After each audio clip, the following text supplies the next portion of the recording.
There is a podcast about an island in the North Atlantic where people have been looking for an incredible treasure for more than 200 years.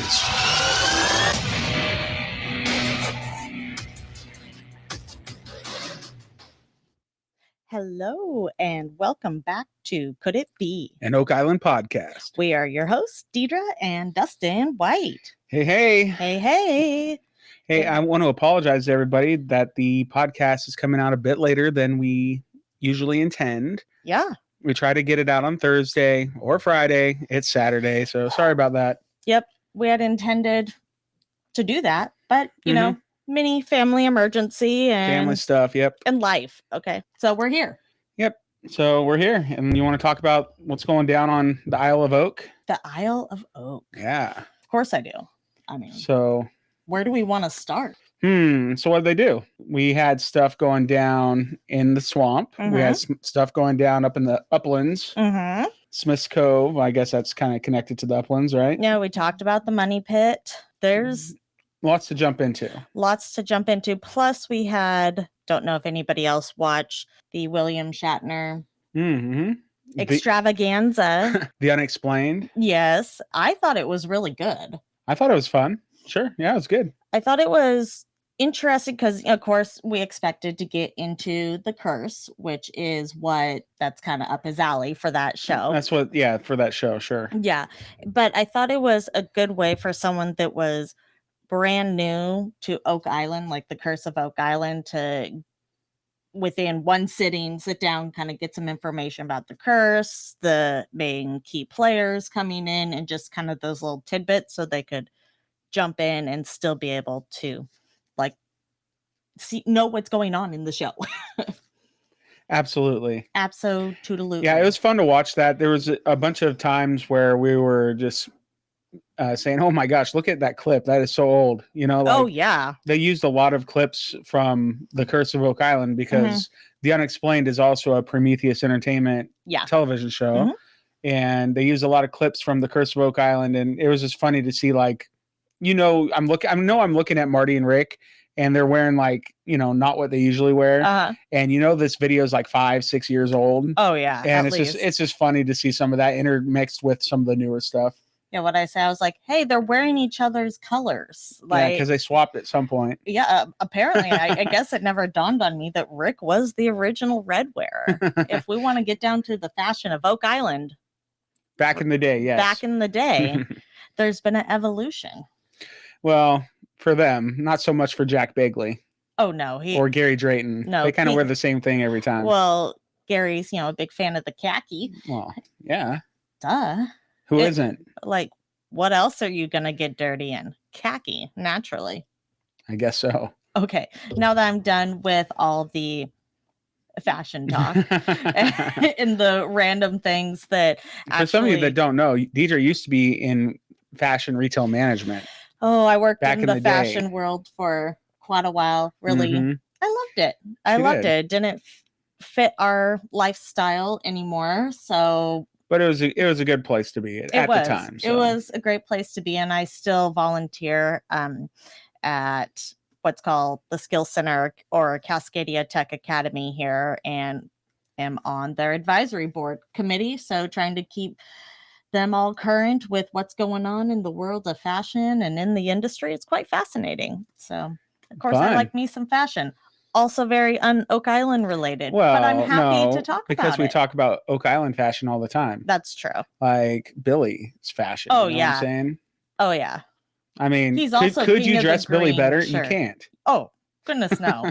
My favorite is his 90s colored Billy shirt, the one with the bright blue and the pink and the collar. Oh yeah, it's good stuff. We totally had stuff like that. Yeah, that's in the Friends video that you had made, right? Yeah. I was like, no, we gotta sprinkle that in there. It's a good one. It's perfect. Absolutely. So cool. So beyond the Oak Island fashion, beyond the unexplained, do you have anything else you want to? Well, because last week we had the William Shatner, Maddie Blake special, minus Manny Blake special, right? And that was fun. And then we got this new show, and it was just fun because, like you said, it gives so much background information of the stuff that all of us that watch The Curse of Oak Island every week, we know, but anybody that's not into it see this and say, oh, this might be something I'm interested in. So it's a cross promotional thing. It was a good hour of TV. If it's Oak Island related, I'm going to be watching it. Heck yeah. So what happened in the swamp? I want to start in the swamp because they start in the swamp. Okay. Right? What's going on? My first thought is, Billy and Dave tag team in the swamp, working side by side digging. And I also kind of pictured them, at a claw machine at the same time.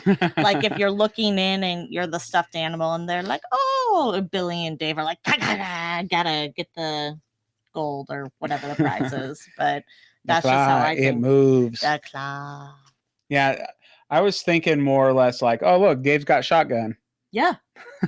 And he's totally Co-pilot. Great observing. Like, we know Marty gets a little antsy, so he wants to get down and up, and Dave's probably like, this is perfect. Yep. I just gotta tell you guys what to do down there. Yep. He's like, we got King of the Cove over there, but that's Billy. Yes, that's Billy. Maybe Dave the Rowdy One Blankenship is also kind of part of the King of the Swamp ruling. No, he's part of the King's Court. He is part of the King's Court. All right, so they were digging a trench. Yes. This is something that I have dubbed Paul's plan.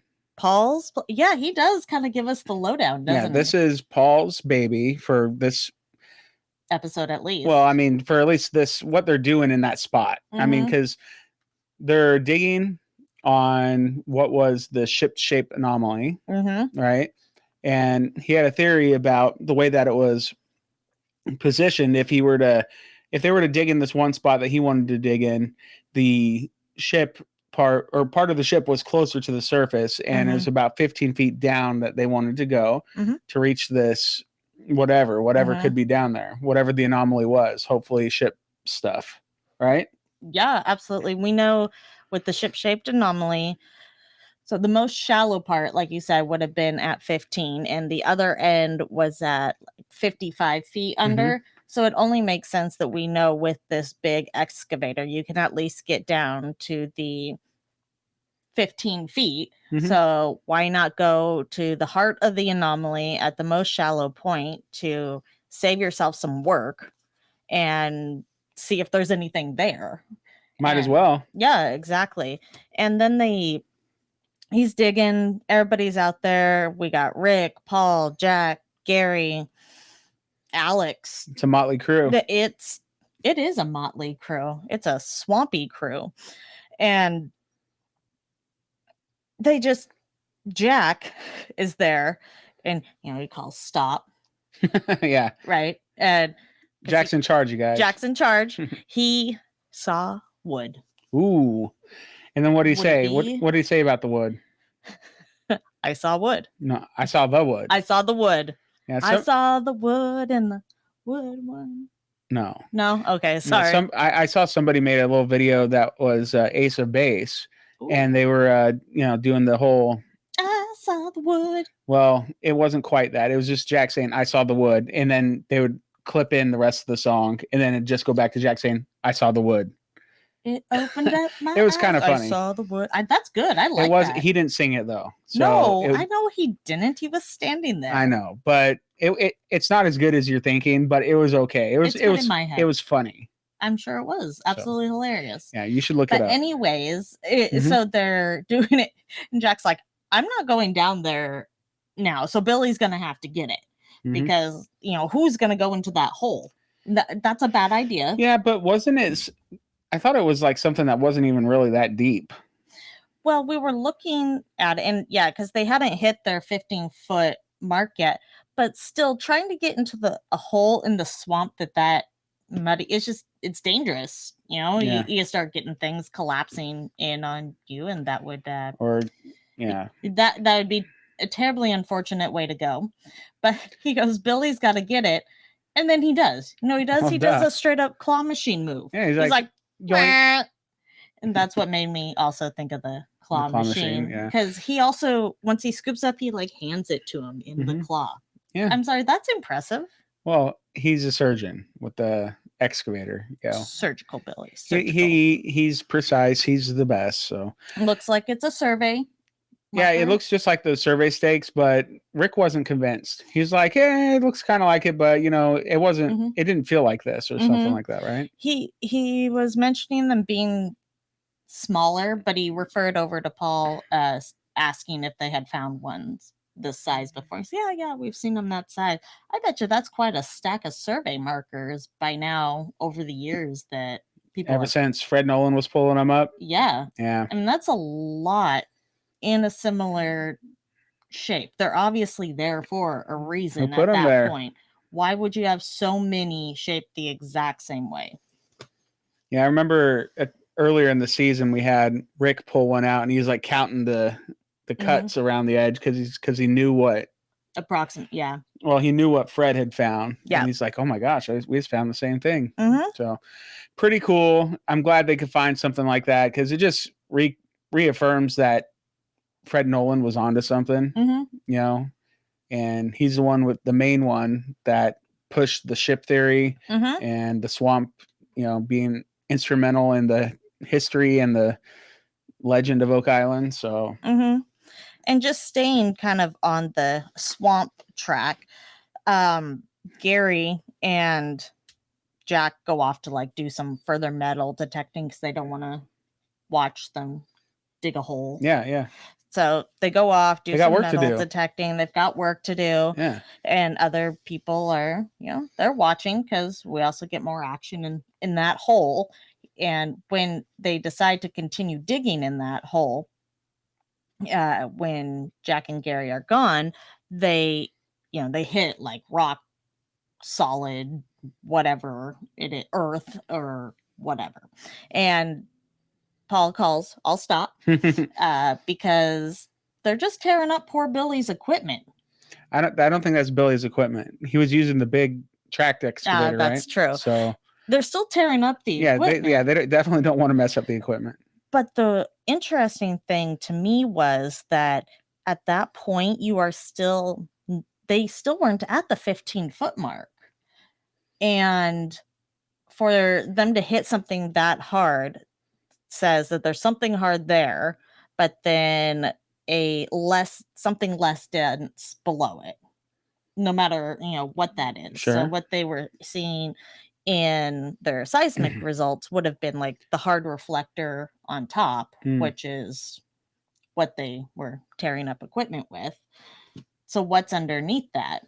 I don't know. It's not promising in my when I really think about it, because if the ground is that hard right there, I mean, if all that ground if that was put there, would it be that hard, in the past couple hundred years or whatever? I just don't know. I'm not a geologist, so I don't know how things settle, but it seems to me that if it was previously disturbed, it would be easier to dig up.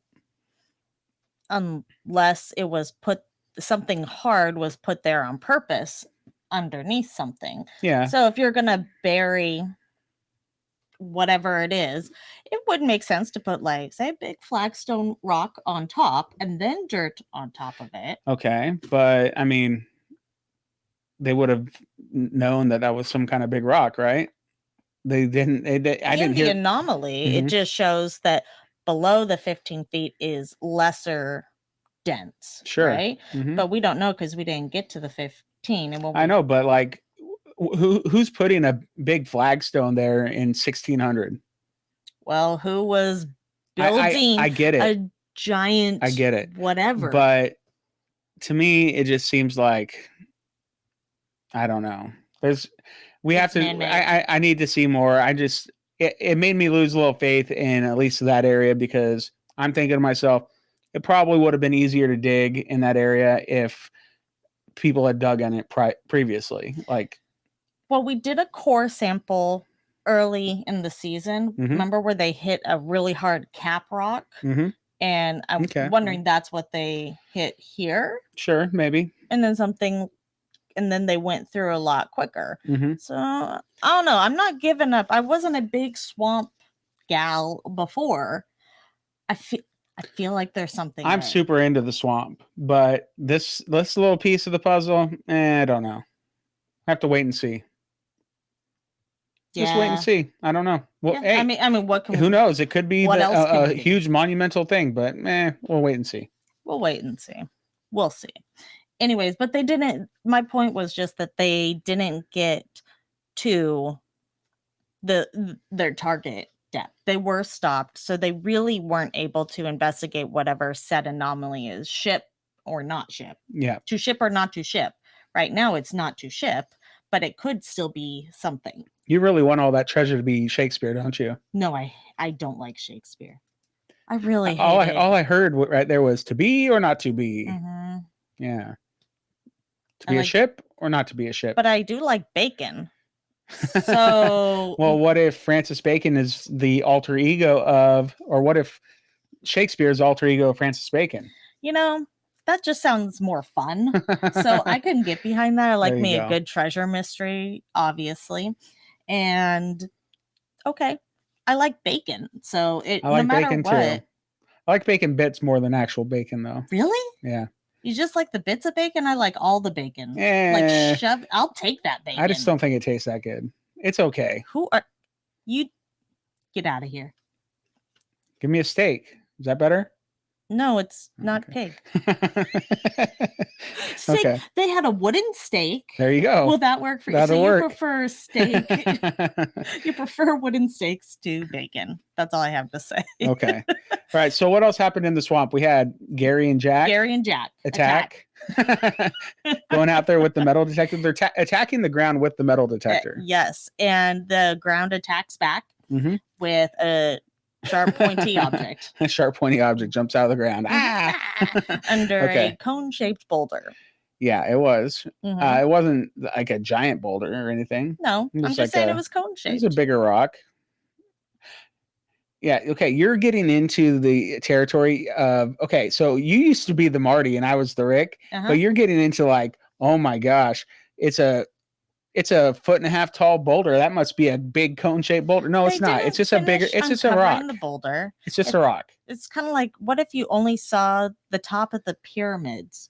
And then you had to pull away the sand and it gets bigger and bigger. Okay, what if this is the top of a pyramid? It could be. It looked like that was the whole rock, though. But that's what happens in that DuckTales movie. They stumble like on the top of a pyramid and then they have to uncover it. DuckTales. Oh, the treasure hunting DuckTales. Woo. Woo.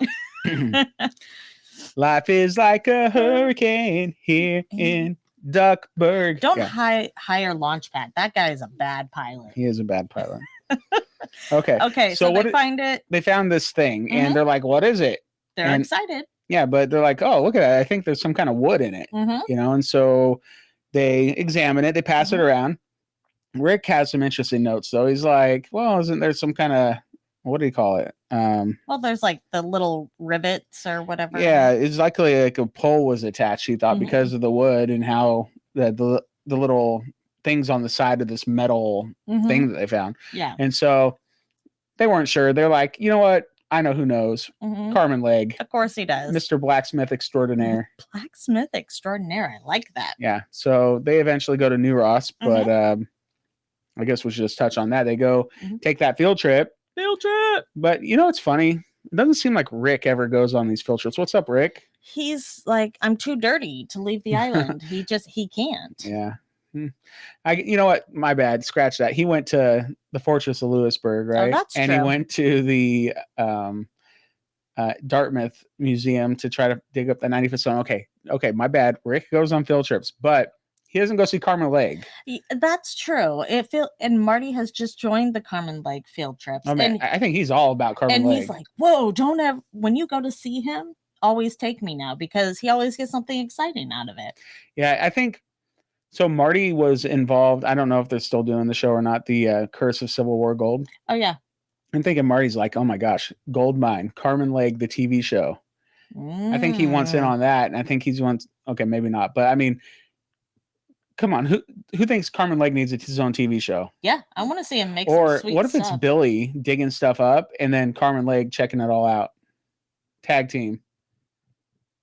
Something like that. Maybe. I don't know. I'm sure there's a way we can make it work. Well, I just think it'd be fun. He's very entertaining character. they kind of can do away with the subtitles, I think. But yes, he's it's fun when they go and see him because he always gives them, like you said, exciting information. Yeah, he has a unique insight. I don't think he tries to over deliver on what he's saying either. He's a lot of people apprehensive. a lot of people are like, oh my gosh, flood tunnels, even though you see a rock, or whatever. Sometimes people exaggerate a little bit, and that's fine. It's TV.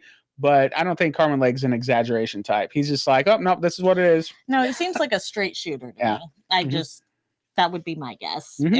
If I had to guess, I'd say he's a straight shooter, probably a Gryffindor.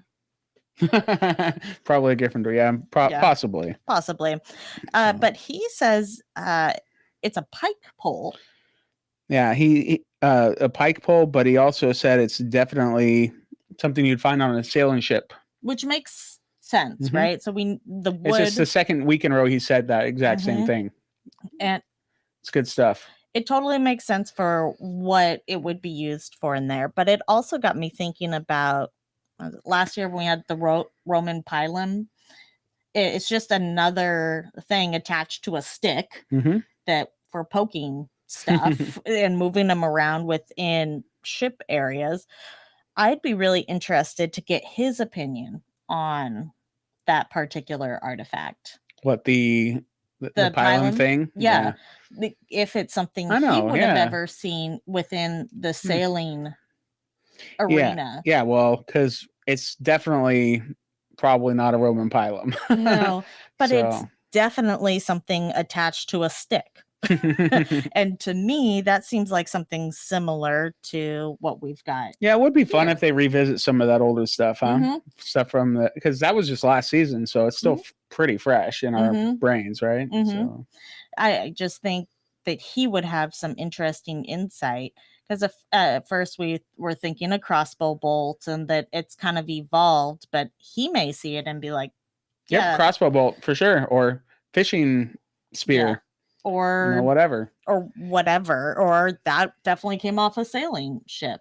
But I think it wouldn't be a stretch if that particular piece that we saw this week from the pike pole could also be a different kind of pike pole. No, I mean, I don't see why not. I don't see why not either. So, or a harpoon. We need more Carmen Lake in our life. We do need more Carmen Lake in our life. Yeah. So he dated the artifact between 1710 and 1790, and that's the same dates he gave last week on the artifacts brought in then. So we definitely we keep getting very similar dates right around that time period. It's kind of, I think, helping to shape this story and what potentially could have happened here. Anyways, what else? Do we have anything? Well, Marty said that the evidence of a ship in the swamp is becoming overwhelming. Yeah, because he was very anti. He's a Rick. Like he's not a Marty anymore. Marty is not a Marty. He's a Rick.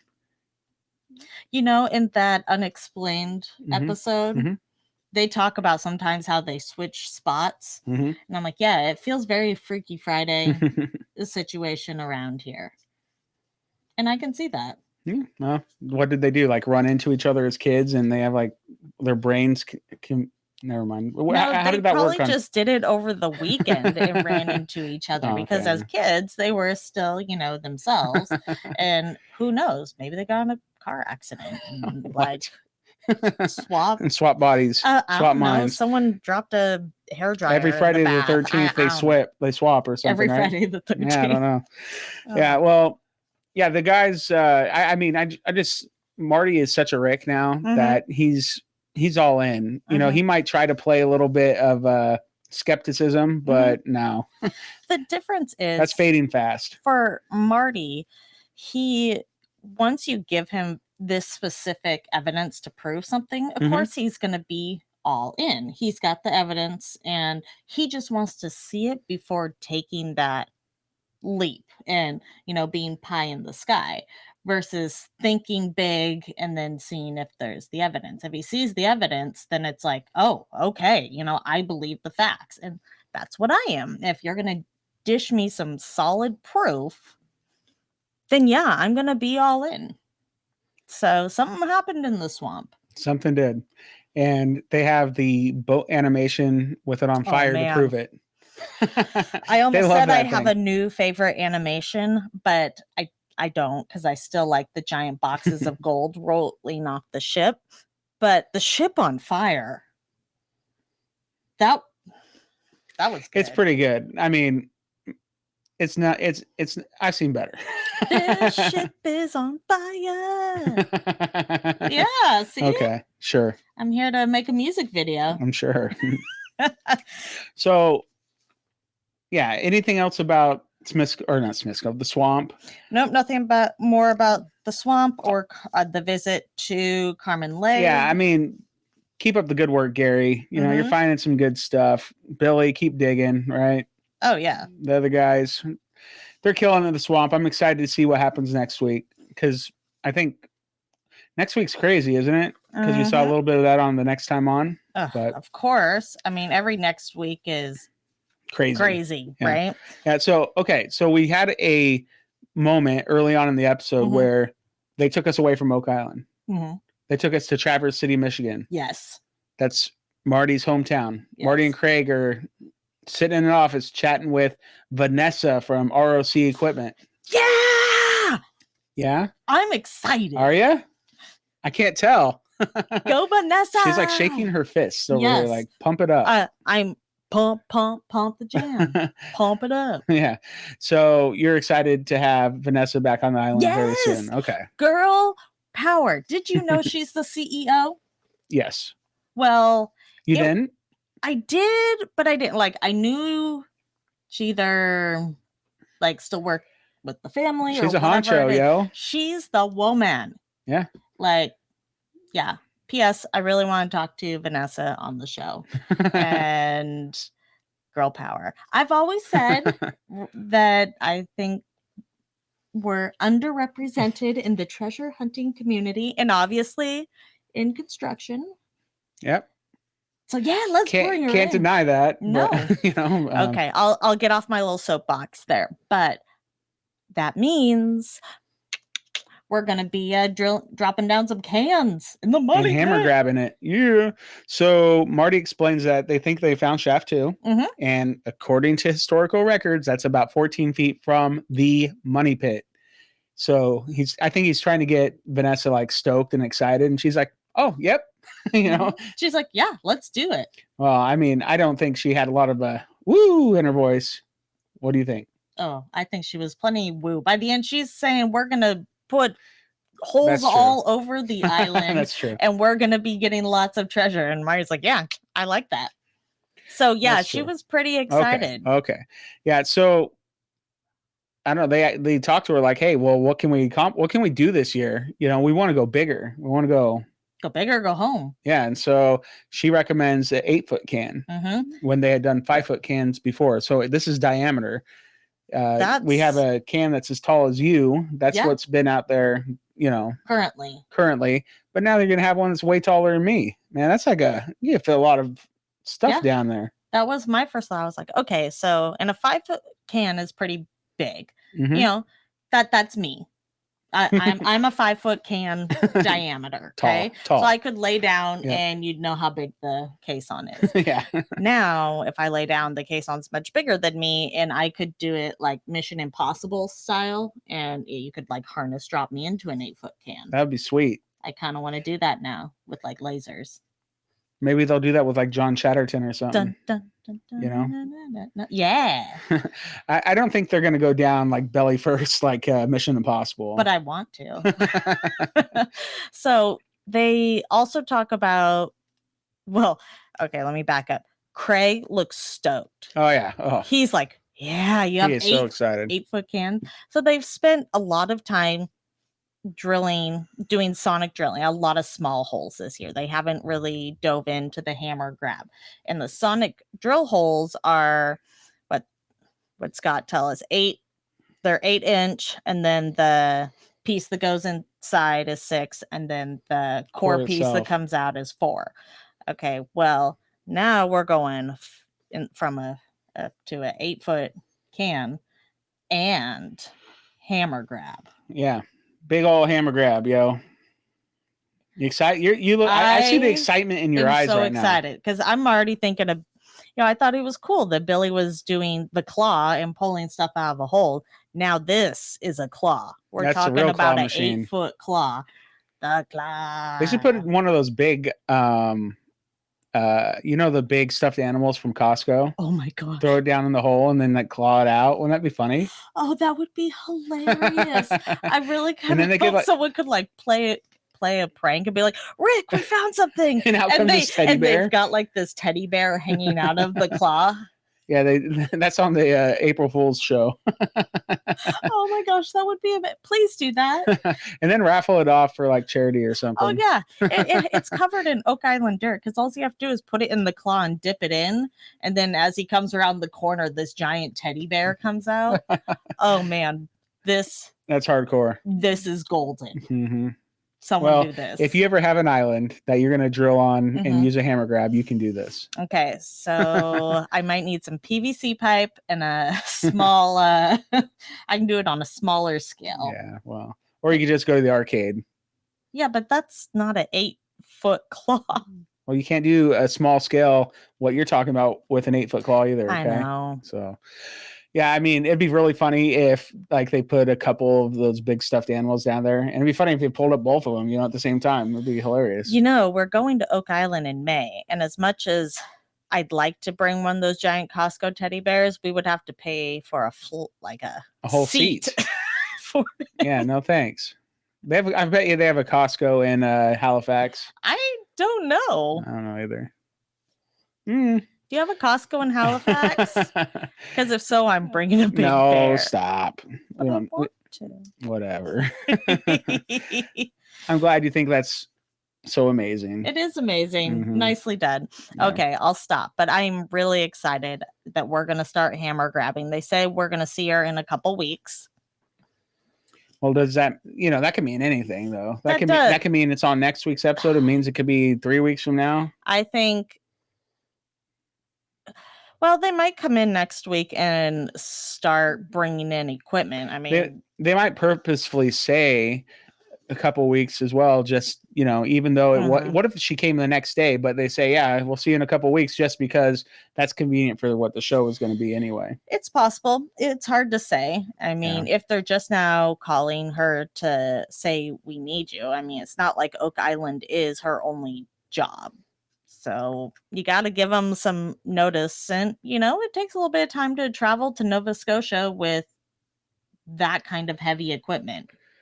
Yeah. Well, I don't know where they're based out of. I don't recall. They might be in Nova Scotia or New Brunswick or somewhere right in that ballpark. Worth investigating. Yeah. So they did ask her, they're like, hey, is it what's the likelihood? I don't remember exactly how they asked, but they were kind of saying like, are we in danger of like not being able to get through like last time? Because remember they grind off all those teeth. Yeah. And she's like, well, we should have a better chance this time because of how much more space they'll have to work. Yeah, they'll have a larger cutting surface area, space. Right? Yeah. So that makes sense. I mean, I never thought of it that way, but duh. Yeah, well, she said that the 8-foot can allows for 2.5 times more space. I mean, more material. Yeah, I mean volume. Yeah. Yeah, I mean that's a lot. Yeah, it's huge. Especially considering how much we were getting before. And she said just to be safe, she's going to bring 220 feet of pipe.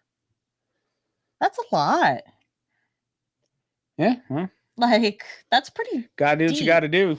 But you also gotta have an extra can or two to in case something breaks or you grind off the teeth or whatever. It's not like it's gonna be easy just to bring another one out. I'm thinking to myself, that's gotta be fun to drive across the causeway. Usually it's pretty tight getting across there with any of the heavy equipment. Well, we'll go find out pretty soon how hard it is just to get a car across it. It's probably really easy. I'm sure it's pretty easy to drive straight across on a car, but yeah, I can't believe that's coming up. Like 2 months. Yeah. 2 months, just a little over 2 months, you guys. We're gonna be on Oak Island. Who's excited? I'm so excited. For our audio only listeners, we're raising our hands. Yeah, we're raising our hands. Yeah. And I can't wait to go visit places that were on the show, take some video, and have some awesome stuff to come back and show you for the off season. Do you think we could go to New Ross and see Carmen Legg? Oh, that's yes. Does anybody have any I don't know, way to contact him? I mean, I guess he probably has a website, right? Or maybe he doesn't. I don't know. It's also like a museum. Oh, is it? It's a new, what'd they say? The New Ross Farm Heritage Museum. Okay. Or center. Well, I guess we can go check that out because we're going to be there. Why not? Have hours of some kind. Mm-hmm. That would be cool. Assume. I think Cogs is right over in that area because we talked about flying into Halifax and then also going by where the book bindery was, and I think Cogs is cool, but you're kind of obsessed. That's pretty rad. I don't know if I needed I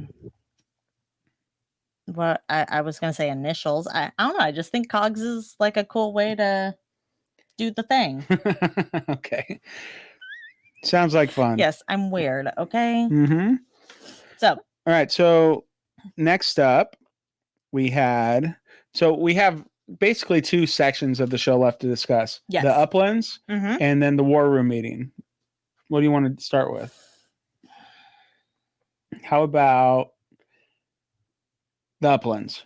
Okay. Let's do that. Okay. Oh, we also went out to Lot 21. Yeah. Well, that's connected to the War Room. Yeah. Okay. Yeah. That's fair. Okay. Uplands so, it is. Yeah. Jack, Gary, Billy, let's dig. And then they dig. And they dig and dig and dig. All right. Jack was saying he thinks that there's a friend of the cross right under their feet. Like he just feels it, I think. He knows it. He can feel the power of the lead. Mm-hmm. Gary says that they need a sign pointing that says treasure this way. I love that. It's like, it's towards the money pit.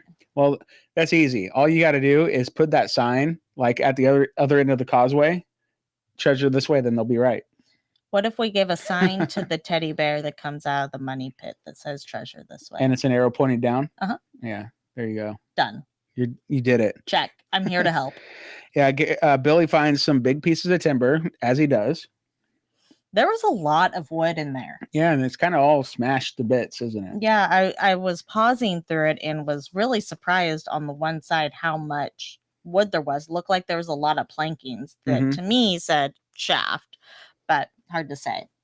Well, they end up like digging and Rick and Marty come by and like they found some kind of, I don't know, bottomless pit, Rick was putting his shovel down there and he's like, I don't feel no end to this. This is like just a kind of a cavity. And they're like wondering, well, what is this? Is this like a unfilled shaft? Like, what did they say? Shaft 5 that was abandoned. They also find the wood, like timbers that are set over each other as if they're kind of like a box, a tunnel or shaft or whatever to go into. And one of my favorite things was, who was that? Gary said that he thinks they've opened the wooden Pandora's box. I was like, uh-oh, that's scary. Well, they pull out what looks like a human scalp shortly thereafter, right? Yikes, that was gross. Yeah, well, it was funny because just before the episode aired, they had a commercial, or at least like a preview on Facebook. Yeah. Where literally all it had was Dr. Ian Spooner saying, yeah, I've never seen anything like this before. It looks like human hair. And then they ended it right there. They didn't give any more explanation. And so they're like, what? We're like, huh? Human hair? What? Yeah, it gave Deidre the heebie-jeebies. It did give me the heebie-jeebies. Big time. And so it was, when we watched the episode, though, it's like much more cut and dry. It's very cut and dry. It's way too thick to be human hair. It's coconut fiber. Definitely coconut Yeah, that's fiber. like when we first saw it, we're like, oh, coconut fiber. Then they're like, it could be human hair. I'm like, no, shut up. Yeah. No way. I fall for the bait and switches, though. I lean in. Yeah, I know. We both do. Yeah. But I mean, coconut fiber, to find more of it and that much of it that deep, it's kind of a big deal. Yeah. Hey, would that be Like that, what he found, would that be called Jack's hair? Ew.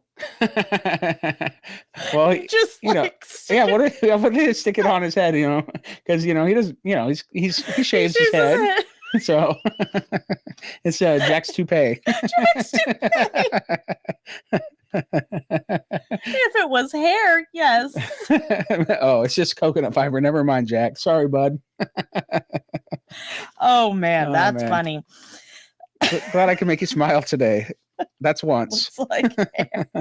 Oh man, that's good. Marty, I'm actually kind of excited about this. Well, I hope so. Yeah, like I really hope you are. Yeah. Well, Clotworthy jumps in. He's like, you know, they have like the little background explanation about coconut fiber and how the closest island that, you know, grows any kind of coconut like that is over 1,500 miles away. What's it doing in Nova Scotia? Mm-hmm. Dun, dun, dun.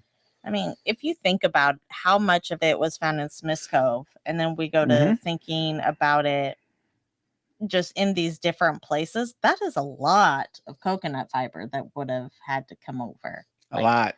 Like a lot. Even if they use it for packing crates, like how many crates would you have had to have full of that in order to use it on such the scale they did? Well, yeah. So like when they found it originally way, you know, back in the day in Smith's Cove and whatnot, from what I understand, they, you know, removed a lot of it. Like, you know, it wasn't like put in a box and stuck it off to the side, you know, marked that coconut fiber found in Smith's Cove. So we don't know how much they actually found. Maybe it was a huge amount. Maybe it was very little. I don't know.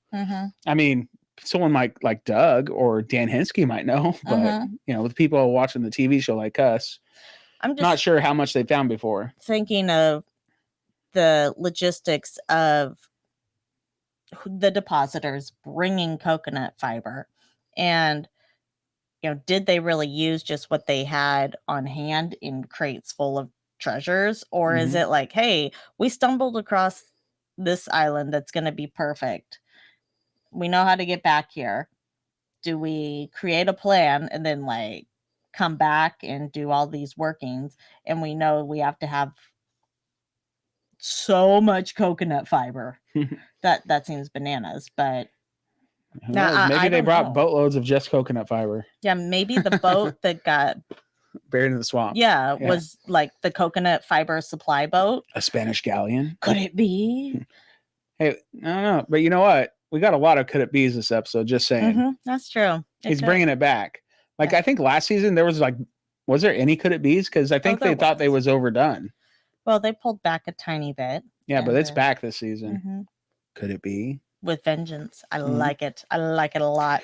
Yeah. So anyway, Churro Company, they're the ones that found all that stuff in the Smith's Cove way back in the day. So, so the question is, did they find, what is it, Shaft 5? Shaft 5, possibly. I hope so. Because when Rick sticks the shovel in there, and that's when, you know, the ones that was abandoned, well, I mean, it just keeps going. It's something that was only drilled down to, or excavated down to a depth of about 35 feet, they say, right?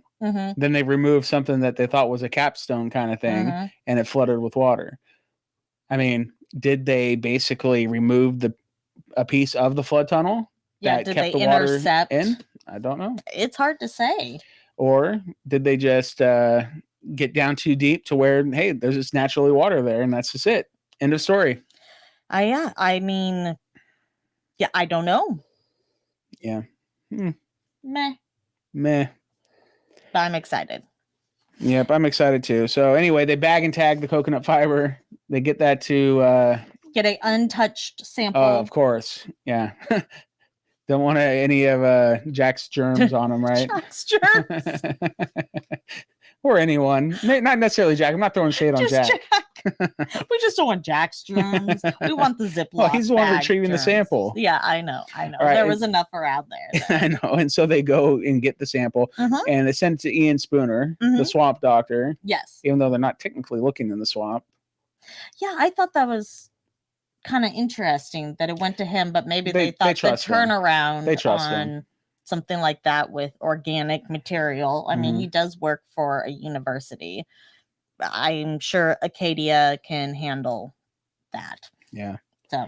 Yep. So they're also digging in a little bit more in the uplands later on, and they cut through the I don't know, they're cutting through the dirt and water starts rushing in, right? Yeah. And then you're looking at it, you pause it with me and you're like, okay, so they're digging right there and the cave-in pit is there. Yeah, there was this drone shot where you can see Billy digging pretty darn close to the cave-in pit, which we see is full of water. And it's hard to tell exactly where the hole is that starts bursting in with water. But I mean, they're really close to the cave pit. I'm just seeing like the dam between the cave and pit and the giant hole Billy's digging in, breaking way and flooding everybody. And they get stuck in the cove where I don't know that we know a lot about this cave-in pit. I mean, they've discussed it a little bit, but it might not be completely full of water. That might just be something on top, you know. There was definitely water in it. There was water there, yes. But I'm just saying maybe it's not like completely full of water. And, you know, if it's a cave-in pit, you know, there could be lots of material dropped down with a little bit of water on top and just like a pool.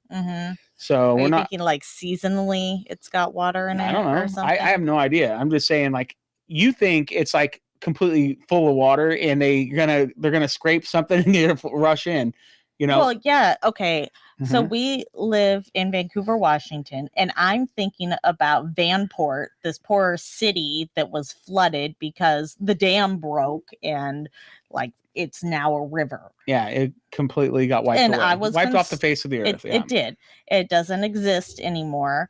And I'm concerned that's going to happen to Billy while he's digging and the like little thing's going to break and everybody's going to get washed away. And then the dam that's supposed to keep the water out is actually keeping the water in because it's coming from the opposite direction. If you're watching the video podcast, you can see me rolling my eyes real big here and I'm demonstrating with my hands how it breaks.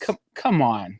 Okay, you think Billy's going to put himself in jeopardy? I didn't say 0% chance. I didn't say he would. I'm just saying worst case scenario. And sometimes I need to know what the worst case scenario is, and that seems like a catastrophe to me. That would be a catastrophe. It would be. I think everybody should wear life jackets while they're there. Billy's not going to put himself in harm's way. Now you have to wear your helmets and your life jackets, and then everybody will be safe. We're good. Yep. You're just jealous. I think about safety first. I was saying they should put Billy on a barge while he's working in there near flood tunnels, just in case. That would be funny, but it's unnecessary because Billy's barge. Billy doesn't need it. Yeah, I know, because he's king of the cove. I mean, Billy's Bay. Yo. Yeah, so, I mean, I guess that's kind of that. It's all very interesting. It's one of those... For the longest time, I was like, flood tunnels really, like, come on. Like, how old is this thing? Do flood tunnels really exist? You're probably just hitting a spring. Like, this is bananas. But the more we get further into this, at least I'm thinking, okay, yeah, well, maybe.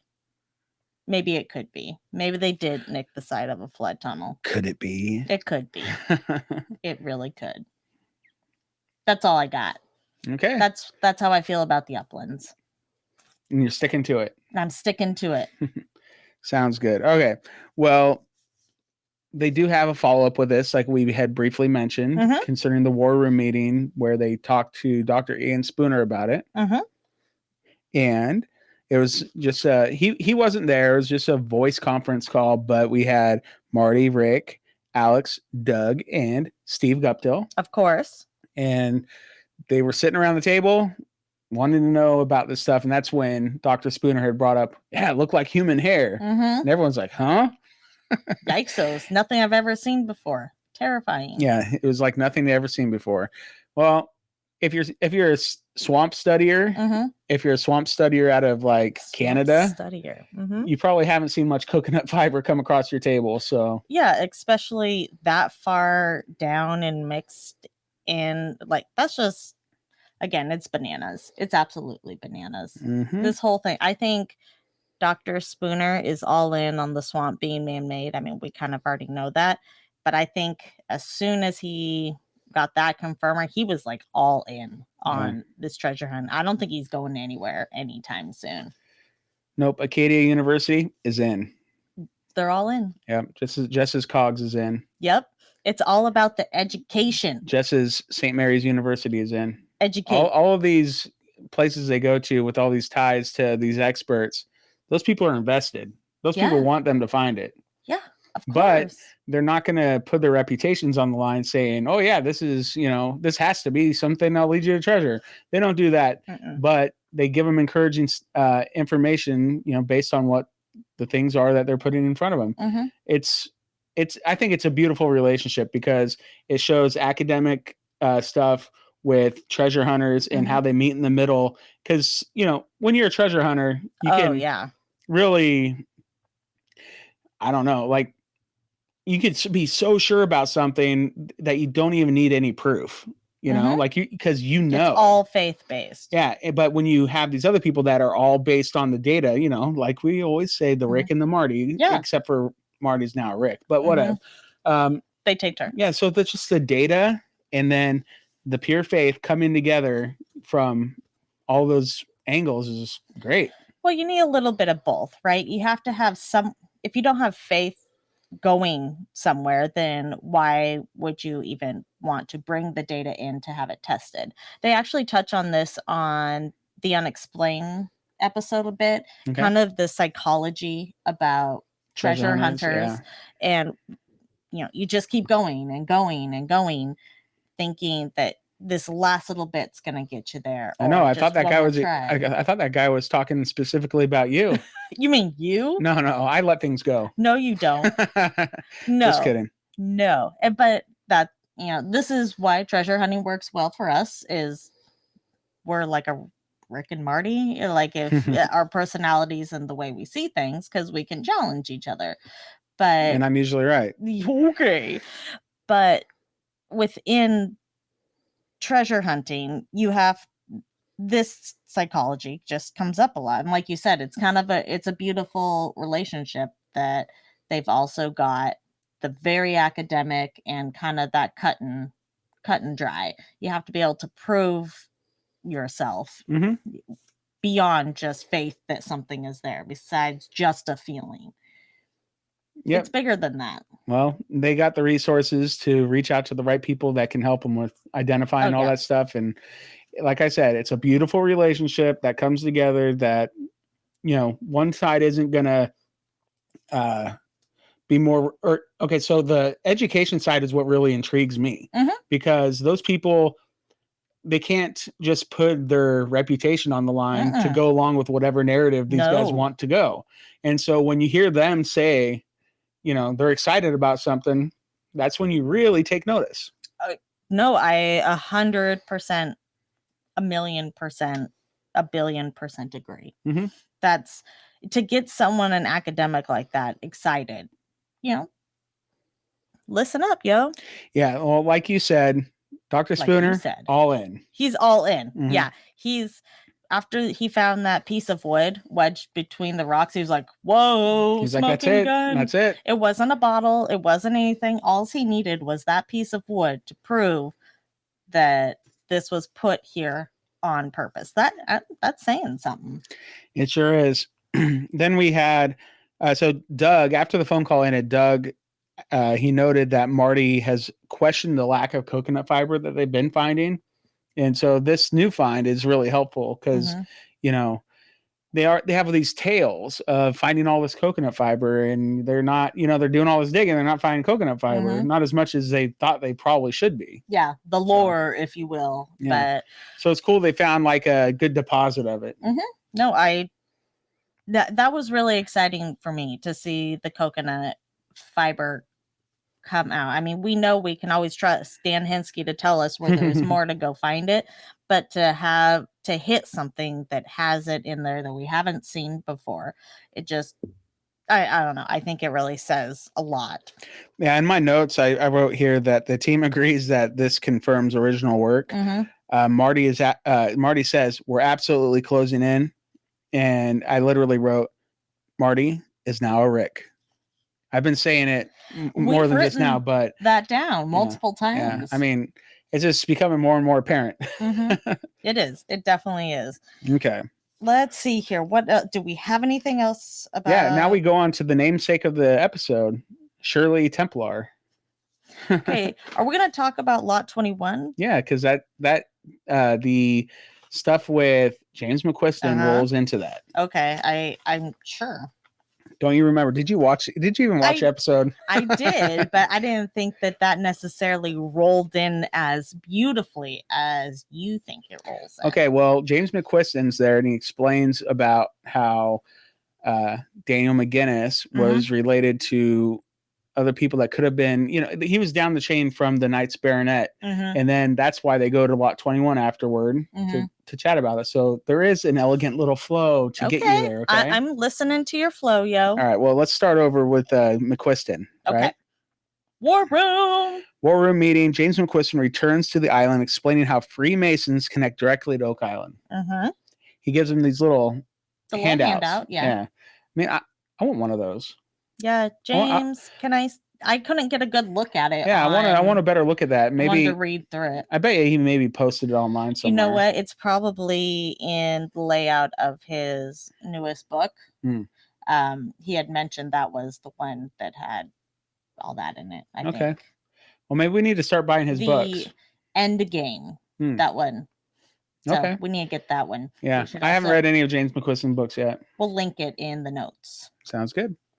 There we go. All right. Well, then we have like this little side clot-worthy moment. Well, not a moment, but he explains that McQuiston's last trip and theory about Sir William Alexander creating and leading the Knights Baronet and setting up New Scotland, Nova Scotia, and how that all went about. And then I wrote, curiously, Charles is absent from this meeting. Oops. Don't bang your microphone. Sorry. Yeah, sorry. We were touching our chins to audio listeners. To think. Yeah, to think. Yeah, Charles, where are you at? But no, that's cool. You don't got to be there all the time, Charles, I guess. He's got stuff to do, too. Yeah. So Quiston explained that the Knights Baronet were given 30,000 acres to start their own towns, and they certainly weren't going to leave their valuables behind in Scotland, so they deposited. What they would have had to have done is find somewhere where they're going to deposit all their valuables for safekeeping. And why not store them together on the bank of Oak Island or in the bank wherever of Oak they're Island. going, they're not going to leave them behind. And he's saying that they had these kind of like history of relationships or family within the Knights Templar, right? So it wouldn't be surprising that they've got some relics from that. Okay, that makes total sense to me, right?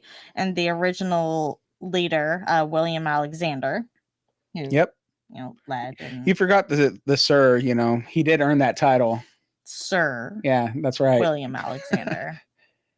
If I was a knight, I'd be offended if people didn't call me Sir. You don't got to call me Sir without being a knight, but if I was a knight, yeah, I would expect it. Okay. Okay, carry on.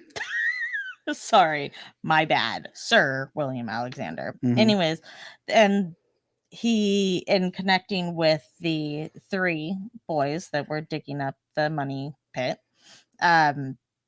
he talks about how, who is it? Dan McGinnis, John Smith, McGinnis, thank you. One of those guys. I don't know what I'm thinking, but his mother's maiden name or whatever was McLean? The same as the second leader of.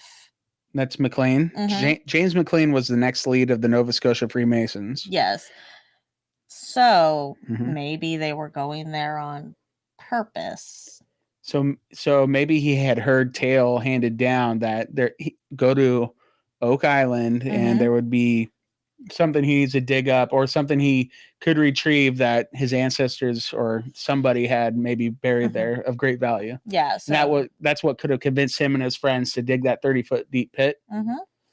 It's interesting because I had never thought of it that way. I had kind of questioned why 3 boys were just randomly drawn out to the island. Like, they had seen the lights and saw the giant depression, didn't think that it was something natural.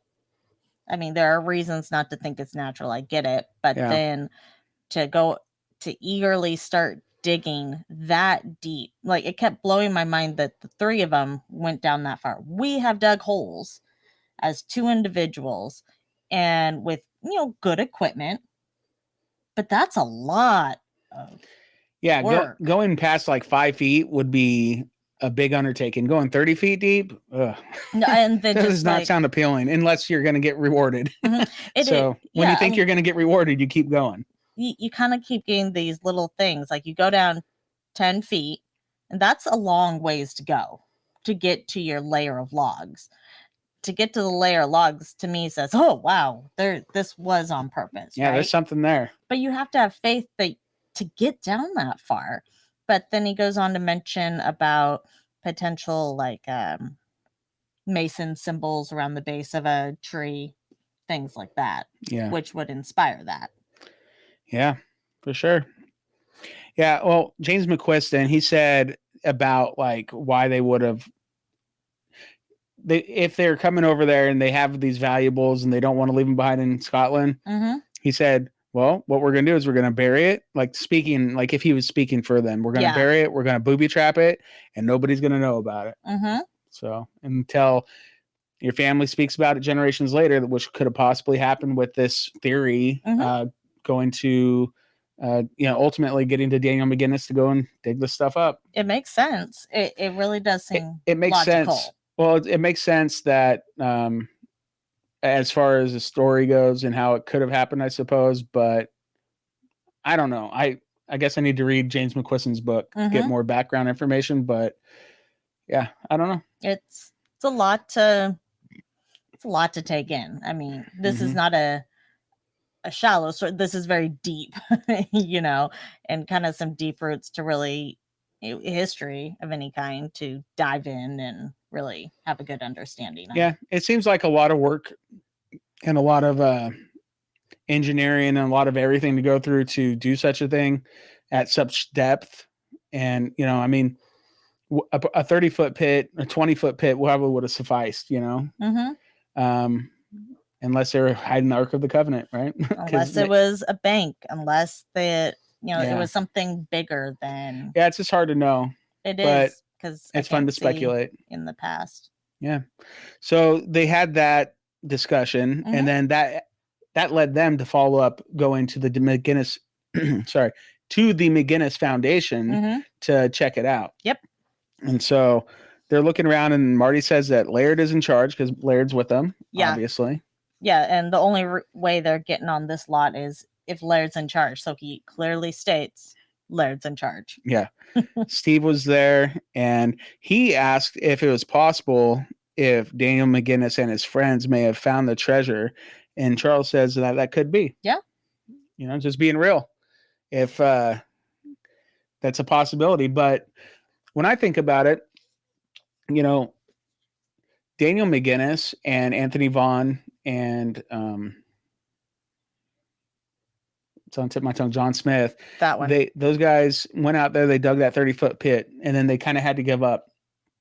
And then they got like 10 years later, they came back to dig some more. I mean, are they going to keep digging if they already found that treasure within that first dig of the 30 feet?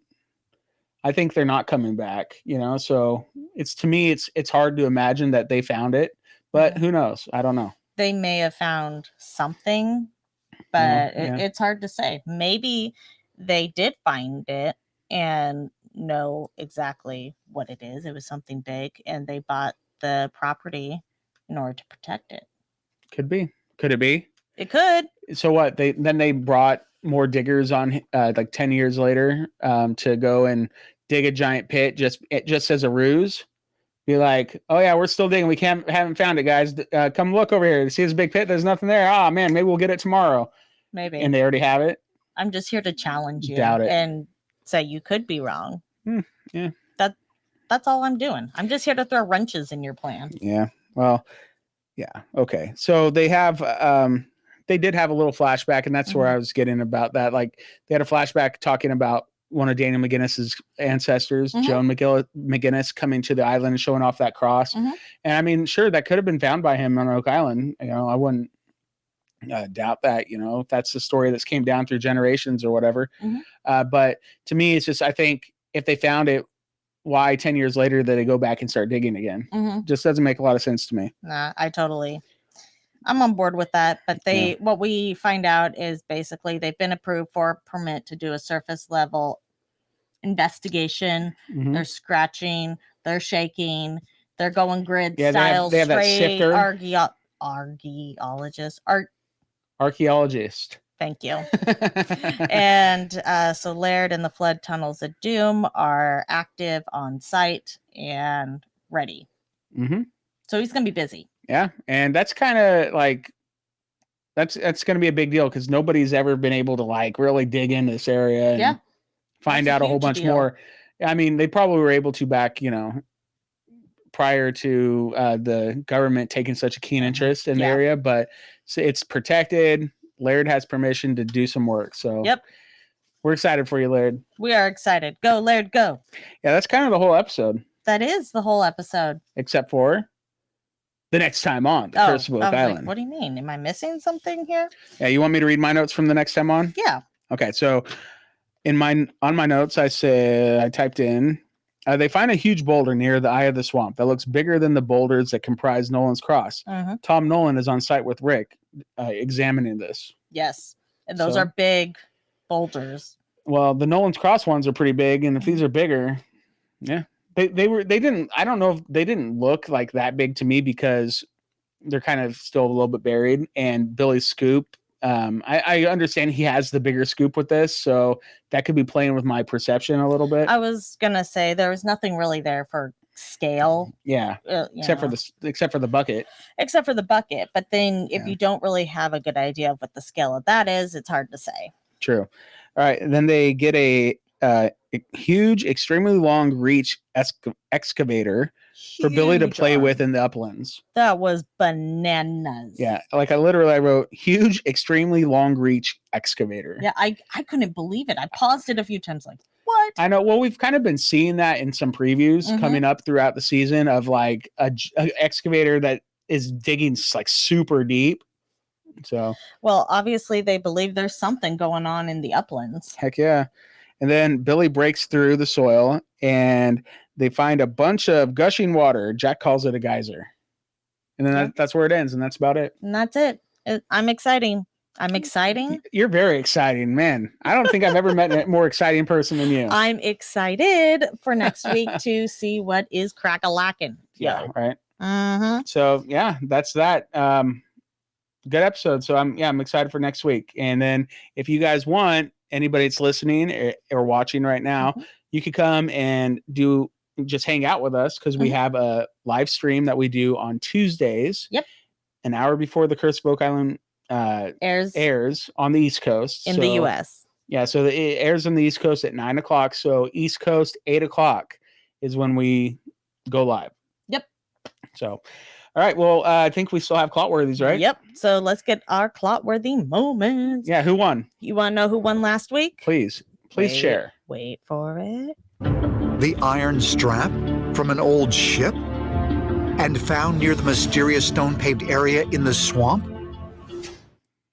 The strap won. I'm not surprised. Me either. That was a good one. I mean, it was a burnt strap. Yeah. Off of a sailing ship. Cool. Could it be? Yeah. So that's the winner of this week's Clotworthy moment. Of last week's Clotworthy moment. Okay. Last week's Clotworthy moment. Okay. Do we have new ones? We have 2 new ones this week. The first one for you to vote on is a wooden stake. Could it be connected to the other ancient markers the team has recently found in the swamp? You said you like steak. Yeah. I wonder if it could be connected to the other ancient markers found in the swamp. I wonder if it's like connected to like some kind of horror story of like killing vampires. I don't know. Who knows? That's how you kill vampires, with a wooden stake. Am I right? I'm sure a toothpick would work. We need to talk to Jen and Kimberly from Booze and Bourbon about that. Oh, yeah, they'd know. Yeah. They know these things. Okay. Do you have a contender? I do have a contender. Okay.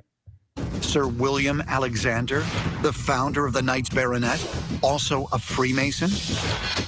Also. So a steak versus a person. You asked if I had a contender and who it was. Well, it is Sir William Alexander. I hope for his sake he's not a vampire. Just saying. Just saying. Yikes. So if you want to vote on this week's Clotworthy moment, go to www.facebook.com/OakIslandPodcast or www.twitter.com/OakIslandPod. I like my wwws. Yeah, okay, I'm Mr. not letting World them go. Wide Web. I'm not letting them go. I know. You're crazy. Okay. So we'll get those posted so you can vote. And then we will have the results next week. We sure will. Yeah. Is there anything else that you need to say before we go? No, just thank you for listening. Yeah. You can find us on There you go. iTunes, Stitcher, Spotify, anywhere you YouTube. love to get your podcasts, including YouTube or on the Facebook. Yeah, if you want to reach out to us via email, please feel free. Our email address is OakIslandPodcast@gmail.com. Yes. Or you can find us on Instagram at Oak Island Podcast. I don't have it prepared, but we do have a voicemail line. And if you go to listen to one of our old episodes or look us up on Facebook, you can find that there. If you have not been writing these down as quickly as you possibly can, we also have a website you could go to and just find all this information, which is www.OakIslandPodcast.com. Yes. That's it. That's it. Okay. And last but not least, we have trading cards. We do. And we revealed a brand new one for the next set. This is a brand new set of trading cards. So we finished the old set. Everybody from the Fellowship of the Dig now has a card that is available to anybody that wants them, right? Yep. And we started a brand new set where we showed off a card featuring Doug Crowell. If you want to see it, go to our Facebook page and we have an image of it. It looks absolutely fantastic. Deidre nailed it. So superheroes this time around. They are superheroes. You can also check it out over on Instagram. So I shared it there too. Trust me, you're not going to want to miss it. The way you can get them is at patreon.com/OakIslandPodcast in order to be able to get them each month. So Marches are coming to you pretty darn soon. Yep. So I think that's it. Is there anything else? Nope. So until next time. Could it be? Just be nice to find a tunnel with a big sign saying treasure this way. You know it's towards the money pit.